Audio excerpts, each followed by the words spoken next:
Middle man सही। के बगैर इकोनॉमी चलती नहीं है। उसके बाद अगर आप सोचते हैं इकोनॉमी सिर्फ जो फार्मर उगाएगा हम उसके पास लेने जाएंगे तो बच्चों वाली बात है, कोई नहीं जाता। मीटर रीडर की जरूरत क्या? प्लीज मुझे बताइए, 2025 में मीटर रीडर आपके घर आता है, आप बार बार कहते हो भाई सोलर लग गया, क्या हो गया? 60s की चीजें जो है उनको मॉडर्नाइज करे भाई, हर चीज ताहयात नहीं बैठी रहती। तस्करा छेड़ते हैं महंगाई की दुहाई का, जो कि हर घर, हर बावर्ची खाने, हर दुकान और हर जेब पर असरअंदाज हो रही है।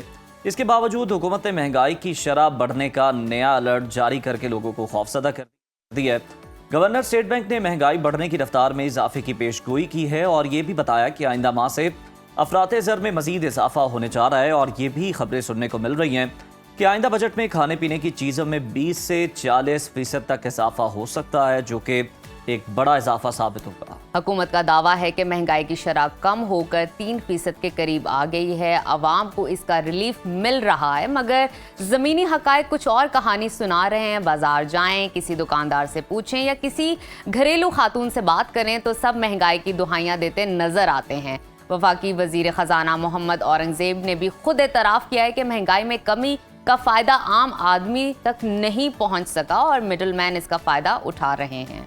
दूसरी जानिब महंगी बिजली ने अवाम को मुतबादिल तलाश करने पर मजबूर कर दिया है और पाकिस्तान इस वक्त दुनिया में सबसे ज़्यादा सोलर पैनल्स दरामद करने वाला मुल्क बन चुका है, जो इस बात का सबूत है कि अवाम हुकूमत की पॉलिसीज़ पर इन्हिसार करने के लिए कतन तैयार नहीं।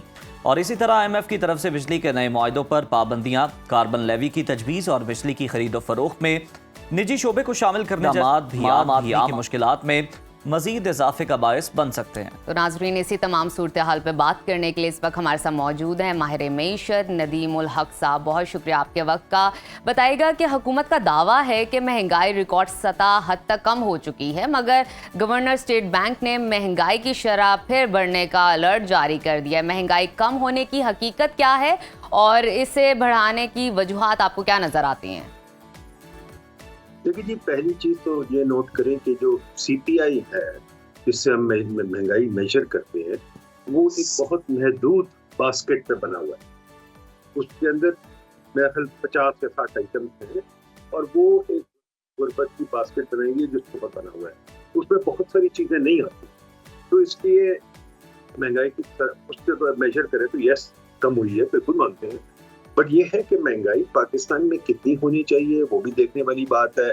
महंगाई पाकिस्तान में 5 से 7-8%, आई मीन इन्फ्लेशन, सॉरी महंगाई का मुझे मतलब नहीं होता, इन्फ्लेशन 5 से 7% बल्कि ज्यादा होनी चाहिए, क्योंकि इन्फ्लेशन जो है वो एक जैसे बच्चा नहीं बढ़ रहा होता उस बच्चे को बढ़ने का ताकत देती है जी। तो हमें करना है, वो गौर करना है हमें वेजेस पे, हमारी एम्प्लॉयमेंट पे। जो लोगों का दुख किया है कि हमारी एम्प्लॉयमेंट नहीं बढ़ रही। अगर एम्प्लॉयमेंट नहीं बढ़े इसलिए वेजेस नहीं इंक्रीज करेंगे, वेजेस नहीं इंक्रीज करेंगे तो महंगाई पिंच होगी। दुनिया जहान में मेजर होती है रियल वेज, ये महंगाई सॉरी वेजेस कितनी बढ़ रही है और महंगाई कितनी बढ़ी है। अगर वेजेस बढ़ रही है, अगर आपकी आमदनी बढ़ रही है महंगाई से ज्यादा, तो आप ठीक रहते हैं। ये हमारा होना चाहिए तरीकेकार बात करने का। अनफॉर्चुनेटली हम महंगाई की एम्प्टीली बात करते ये नहीं देखते कि दूसरी तरफ एम्प्लॉयमेंट बढ़ी कि नहीं बढ़ी और एम्प्लॉयमेंट के साथ रोजी बढ़ी। बिल्कुल, लोगों को रोजगार के कितने मौके मैसर है, इन पर भी गौर करने की जरूरत है। नदीम साहब, अगर वाकई महंगाई बढ़ने की शरह 38% से कम होकर 3% तक पहुंच गई है, जो कि हुकूमती दावा है, तो फिर बाजारों में अशिया खुरनोश की कीमतें कम क्यों नहीं हो सकी? ये जो मिडल मैन की बात हो रही है, क्या ये दावा आपको दुरुस्त लगता है? देखिए, बहुत सारी चीजें बिल्कुल नहीं कम होंगी, क्योंकि क्वाइट फ्रैंकली वो जो महंगाई जैसे हम मेजर करते हैं, इन्फ्लेशन जैसे हम मेजर करते हैं, मैंने बताया ना वो बहुत थोड़ी चीजें, उसमें जो है चीजें वो फॉर एग्जांपल आटा, वो भी बहुत बेसिक किस्म का आटा, ये नहीं आटा जो आपका अच्छी क्वालिटी का है, फल उसमें आता ही नहीं। और उसमें अगर आप देखें तो रेंट्स है वो सिर्फ आते हैं क्वार्टरों के, ये नहीं आते कि बाकी रेंट्स आते हैं। उसमें अगर आप देखें जो घी है वो भी बेसिक किस्म का है। तो ये सारी चीजें मिला के एक आम आदमी की बास्केट, छोटी बास्केट है, आम आदमी की नहीं है, एक बहुत गरीब आदमी की बास्केट है।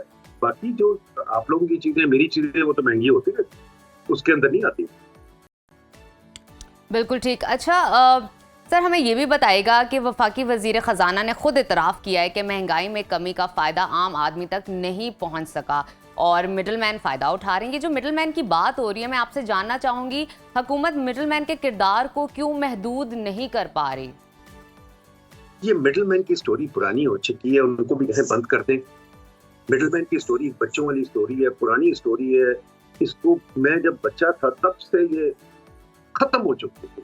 वॉलमार्ट क्या है, मिडलमैन है ना। कारफोर क्या है, मिडलमैन है ना। ये हाइपर मार्ट क्या है, मिडलमैन है। यार मिडलमैन पूरी दुनिया में होता है, ये रिटेलर क्या मिडलमैन ही है ना। तो मिडलमैन के बगैर चलती है इकोनॉमी, चलती नहीं है उसके बगैर। अगर आप सोचते हैं इकोनॉमी सिर्फ जो फार्मर उगाएगा हम उसके पास लेने जाएंगे तो बच्चों वाली बात है, कोई नहीं जाता। फार्मर से जो चीज चलती है वो फिर आती है किसी मिल में, वहां थोड़ी बहुत ठीक होती है, फिर किसी और के पास जाती है। 10 तो स्टेप, इसको कहते हैं वैल्यू चेन। वैल्यू चेन में बहुत सारी चीजें होती हैं। ये नहीं होता सिर्फ कि मिडलमैन को निकाल दे। मिडलमैन कौन, फाइनेंस मिनिस्टर साहब को भी ये थकी हुई स्टोरी है। इसको बिल्कुल सही, आप ठीक कह रहे हैं कि बड़ी ये पुरानी स्टोरी और हम बार बार ये सुनते रहते हैं, यूजर जो है हुकूमत की जानिब से दे दिया जाता है।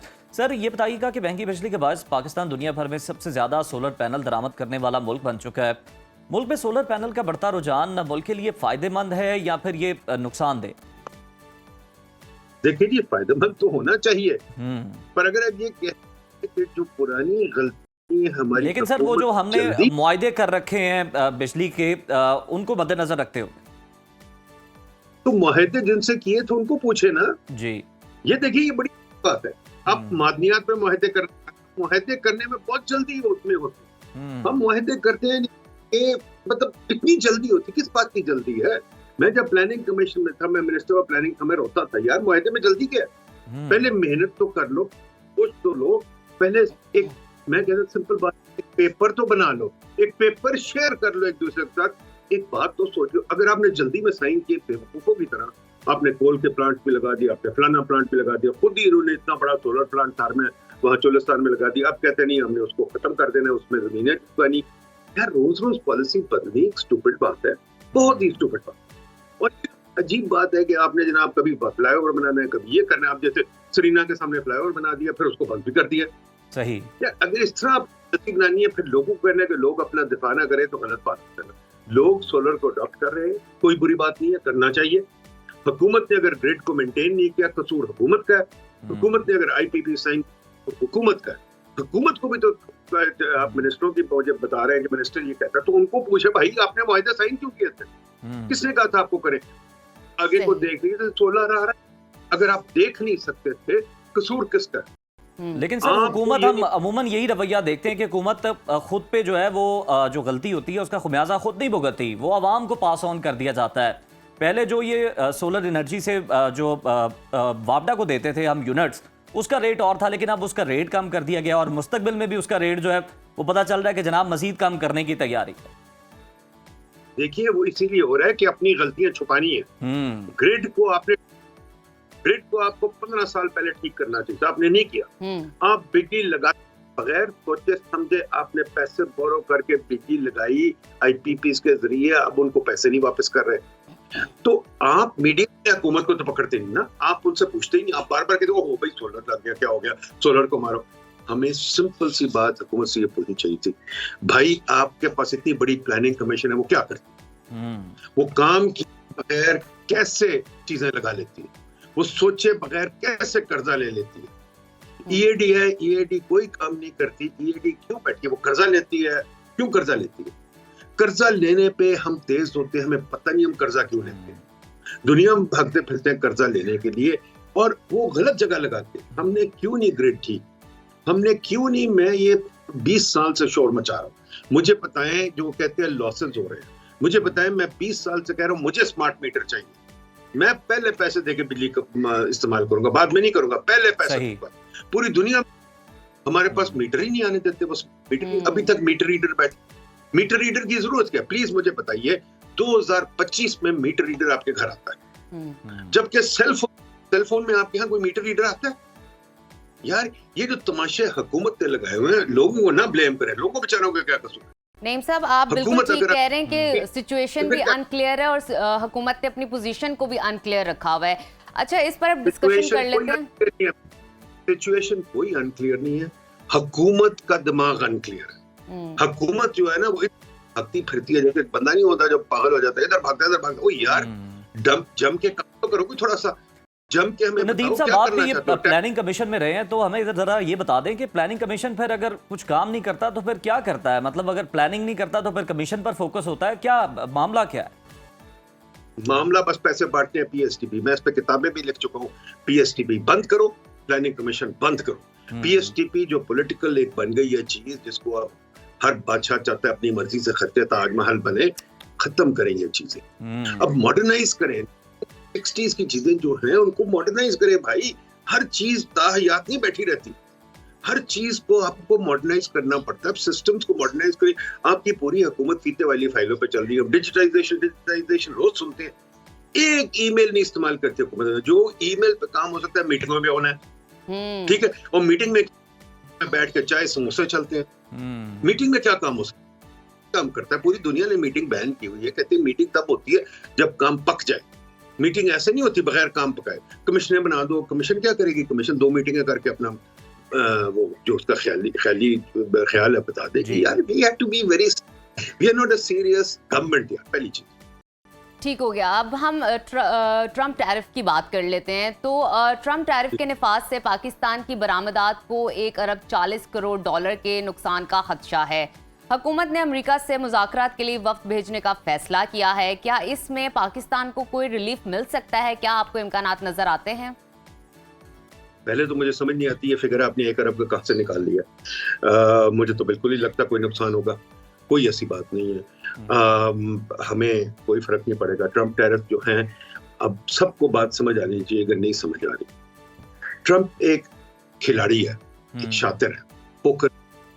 ट्रम्प फेंकता है एक चीज, फिर वो कोशिश करता है उससे बार्गेन करने की। लोग बार्गेन कर रहे हैं उसके साथ। उसने अभी भी 3 कर लिया, काफी चीजें विड्रॉ करनी है और विड्रॉ कर लेगा।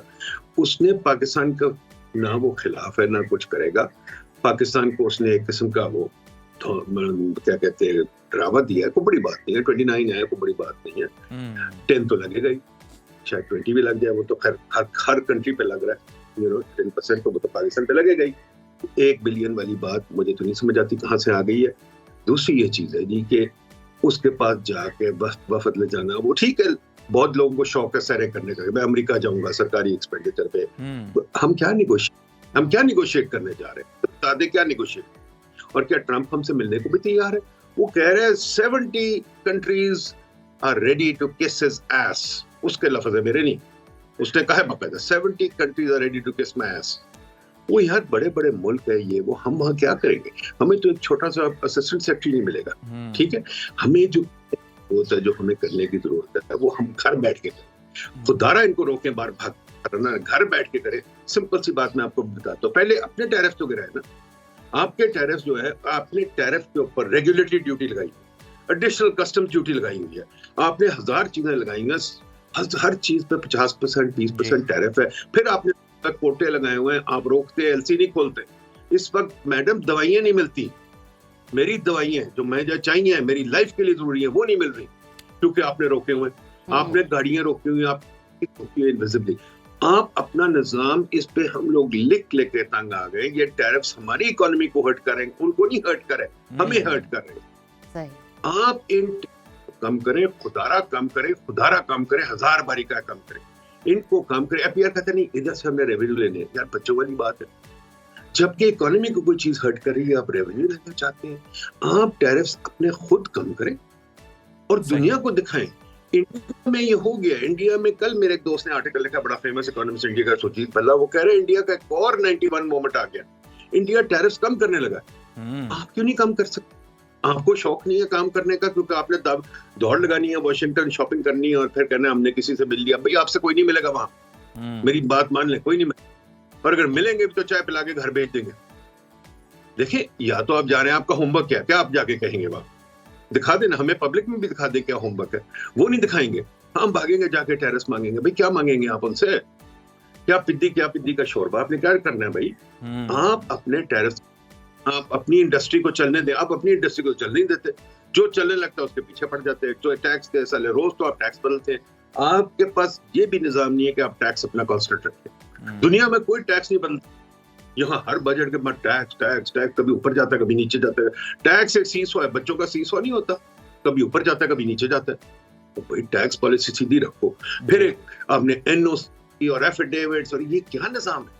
इंडिया ने छोड़ दिया था 91 में, हमने आज तक रखा हुआ है। इंडिया लिबरलाइजेशन की तरफ जा रहा है, हम दूसरी तरफ जा रहे हैं। मुझे बताएं कौन सा मुल्क है जहां डीसी रेट होता है, जहां डीसी प्राइसेस फिक्स कर? वो सोवियत यूनियन था, खत्म हो गया 91 में। अभी तक हम डीसी की प्राइसेस।